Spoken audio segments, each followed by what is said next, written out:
Niyanig ng magnitude 7.8 na lindol ang General Santos City at ilan pang bahagi ng Mindanao kaninang alas 7:37 ng umaga. Naitala ang epicenter ng lindol sa layong 32 kilometers timog kanluran ng Maasim, Sarangani. Tectonic in origin ang lindol at may lalim na 33 kilometro. Naramdaman din ang intensity 6 na pagyanig sa Palimbang at Senator Ninoy Aquino, Sultan Kudarat. Intensity 5 sa Davao City, Kidapawan City at Carmen, Cotabato. Gayon din sa Bagong Bayan, Calamansig at President Quirino, Sultan Kudarat, Sibuco at Siocon, Zamboanga del Norte. At kaugnay ng balitang yan, makakausap natin si FIVOLCS Director Teresito Bacolcol. Magandang hapon, Director Bacolcol. Yes, ma'am. Magandang hapon din po sa inyo. Okay, Director, ano po ang fault line na gumalaw na nagdulot ng malakas na lindol na ito sa Mindanao kaninang umaga? Yung gumalaw po kanina, nag-generate ng magnitude 7.8 is the Cotabato Trench. It's the same trench that generated the magnitude 8.1 noong 1976 and nagkaroon po ng tsunami. So, the same trench po sila. Okay, so after po yung nangyari noong sabi niyo po 1976, ito na po ba yung sumunod na malakas na lindol na galing sa same fault line? Hindi po siya fault, it's a trench. But yes, ito po yung pinakamalaki na sumunod following that magnitude 8.1 event. Okay, can you explain ano po yung trench tsaka yung fault line? Yung trench po kasi ito yung gumigit-git sa ilalim ng dagat.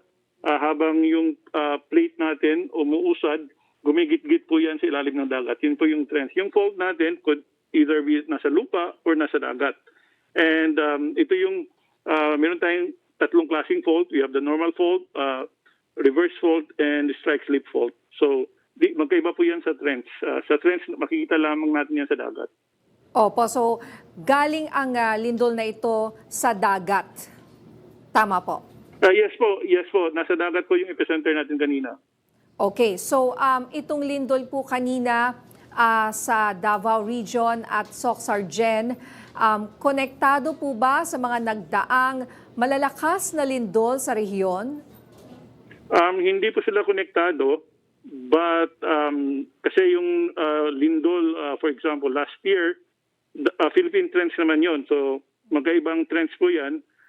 Ito naman is the Cotabato Trench. Although again, konektado ito, it's the same trench that generated the earthquake last 1976 at saka meron tayong mga earthquake swarm, maliliit na lindol dito sa Cotabato Trench early this year. Okay. So, Director, ito na po ba yung itinuturing na the big one para sa Mindanao? Hindi pa kasi again, yung big one natin, it's the 8.1 for the Cotabato Trench. Yan yung nangyari na 1976. And then, yung ibang trenches din natin sa may eastern side ng Pilipinas, sa may eastern side ng Mindanao, pwede pong mag-generate ng magnitude 8 and above na earthquake. Opo. And kailan po ba yung huling nagkaroon ng ganitong klase ng magnitude na 8 and above? 8.1, 1976. Yun yung the latest earthquake that happened along the Cotabato Trench. And the pinakamalakas po, the strongest? That's right. That's the strongest for the Cotabato Trench so far. Kaya nga po nakakabahala kasi malapit na yung 7.8 no, sa 8.1. Director, ano po ba ang kaibahan nun pagdating sa pakiramdam? Although, again, kung titignan natin, decimal places lang yung difference nila. But kung tutuusin talaga, yung magnitude 8.1 is almost 3 times more energy than the magnitude 7.8. That's the reason why yung 8.1, ang taas ng tsunami waves na naitala natin, umabot ng halos 8 to 10 meter high. Dito, yung magnitude 7.8, ang pinakamataas na tsunami wave na naitala natin is only 1.4. So talagang malaki rin pala, no? Kahit sabihin mong parang kaunti lang 7.8 tapos 8, there's a big difference po, no, sa pakiramdam. Can you explain po or Yes, explain to us yung feeling nung 7.8 kanina po na nangyari dyan sa Mindanao. Yung 7.8 kanina, again, based din naman, kahit may 7.8 tayo kung malalim naman, halos hindi po yan maramdaman ng mga tao. But kanina, yung 7.8 ay ang intensity na naramdaman natin is intensity 8. Yun yung pinakamalakas and that is considered as destructive. And when we say intensity 8, people are panicky, people find it difficult to stand kahit sa labas, and many well-built buildings are considerably damaged. Concrete dikes and foundation of bridges are destroyed by ground settling or toppling. And then yung utility posts, towers, and monuments may tilt or topple. And then pwede pong magkaroon ng numerous landslides and rock falls, especially in mountainous and hilly areas. So yun po yung intensity 8. And that's considered as very destructive.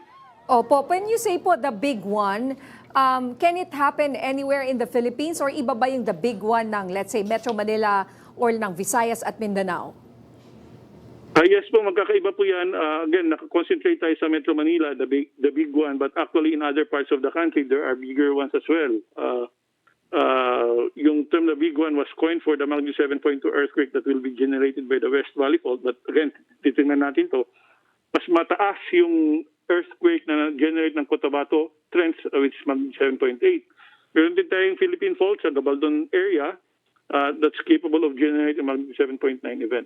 So there are bigger ones in other parts of the country, hindi lamang sa Metro Manila. Yun nga lang po, mas populated kasi ang Metro Manila. Kaya kung mangyari po ito sa Metro Manila, ano pong klase ang damage? Kunyari yung 7.8, pag sa Metro Manila po yan, ano po ang nakikita ninyong resulta niyan, Director Bacolcol?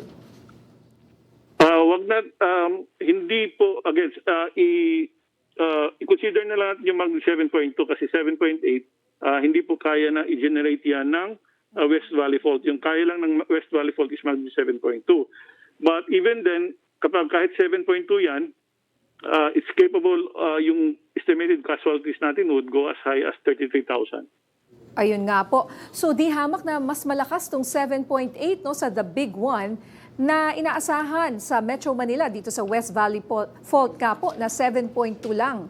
Kung ikukumpara no, sa 7.2 and 7.8, Director Bacolcol. Yes, that's right. Mas mataas yung 7.8. Just that nasa dagat and medyo malalim, 33 kilometers. So, although again, may mga casualties pa rin, 19 as of the latest count. Opo. At kanina may mga lumabas pong mga larawan na umurong ang dagat matapos ang lindol. Nagkaroon po ba talaga ng tsunami? Yes po, nagkaroon po tayo ng tsunami and in fact yung pinakamataas na tsunami wave na naitala natin is in Kiamba, Sarangani. Umabot po ito ng 1.48 meters. Meron din tayo sa Calamansig, Sultan Kudarat, 0.84. Sa Maasim, Sarangani, 0.48. Sa Zamboanga City, 0.25, 0.21 naman sa Mati, Davao Oriental, and sa Tandag City in Surigao del Sur, masyadong insignificant, nasa 0.09 lamang meters. Oo nga po. O may nagkwento rin na kakaiba raw ang paggalaw sa lupa kanina. Hindi yung parang dinuduyan daw, kundi parang inaalog ang lupa. Bakit po ganito? Well, kapag malayo ka sa epicenter, ang usual, or kapag malapit ka sa epicenter, ang maramdaman mo is up and down shaking. Kapag malayo ka sa epicenter, sideways, so parang yun yung nararamdaman ng ating mga kababayan, para silang dinuduin kasi sideways yung shaking. Opo, going back to the tsunami warning, kailan po ba ito pwedeng i-lift at ligtas na hubang bumalik ang mga lumikas? We already lifted the tsunami warning kaninang bandang alas 3 and pwede na po silang bumalik. Okay. May mga minor sea level disturbances tayong na-record but the observed wave heights are masyadong maliit na to cause damage. So again, we already lifted the tsunami warning kanina. Opo. And also, what about aftershocks? Ano po ang inyong abiso sa ating mga kababayan sa mga apektadong lugar? Do we expect more aftershocks at gaano po kalalakas? Yes, we expect aftershocks in the next several weeks or even several months. And again, base definition, aftershocks are 1 degree lower than the main shock. So, since this is magnitude 7.8, we would expect aftershocks to go as high as magnitude 6.8. But kanina, meron tayong aftershock na umabot ng 6.7. And as of 2 p.m. kanina, nakapagtala na po tayo ng 258 aftershocks. So again, we would expect aftershocks to continue within the next few weeks or few months. Weeks or months, ganun po katagal, ano? Pero as time goes by, pahina ng pahina po ba itong mga aftershocks na ito? Yes po, pahina ng pahina yan. And pati yung magnitude niya humihina rin. Pati yung number of aftershocks in a day, hihina din po yan. At last question na lang po, dahil marami ng bitak ang mga gusali dyan sa Gensan at Davao at nakita nga natin may mga gumuho pa like yung Jollibee building, pati yung mall sa Gensan. Ano po ang direktang utos ninyo sa mga local engineers at sa publiko po doon? Safe po bang bumalik dito sa mga gusali, ibang mga gusali dyan na feeling natin ay hindi apektado ng lindol? Advice natin sa ating mga kabayan, kapag may napansin silang visible cracks sa bahay nila o sa building or kung sa mga structures kung saan sila namamalagi, muna silang pumasok kasi kung hindi man ito nasira during the main shock, baka masira ito during a strong aftershock. So paalala natin bago sila pumasok, kumonsulta muna sa kanilang local, municipal or city engineers and seek for their advice. Okay, at bilang pangwakas, ano po ang inyong pinakamahalagang paalala sa ating mga kababayan, lalo na po dyan sa Gensan, sa Sarangani at sa Davao City? Okay, so para sa ating mga kababayan affected by the event, kapag meron pong malakas na aftershock, they do the dock cover and hold. Huwag magpanik, dapat kalmado lamang kasi minsan dahil sa panic, pwede tayong magkaroon ng pwede tayong matumba kapag nagtatakbuhan tayo, magkaroon ng stampede and magiging casualty pa tayo. So, again, paalala din natin yung katulad ng nabanggit ko kanina, kapag may mga visible cracks sa mga buildings or structures, huwag muna pumasok. Again, baka guguho ito during a strong aftershock. So, again, consult your municipal or local engineers for advice. Alright, maraming salamat. PHIVOLCS Director Teresito Bacolcol. Maraming salamat din po.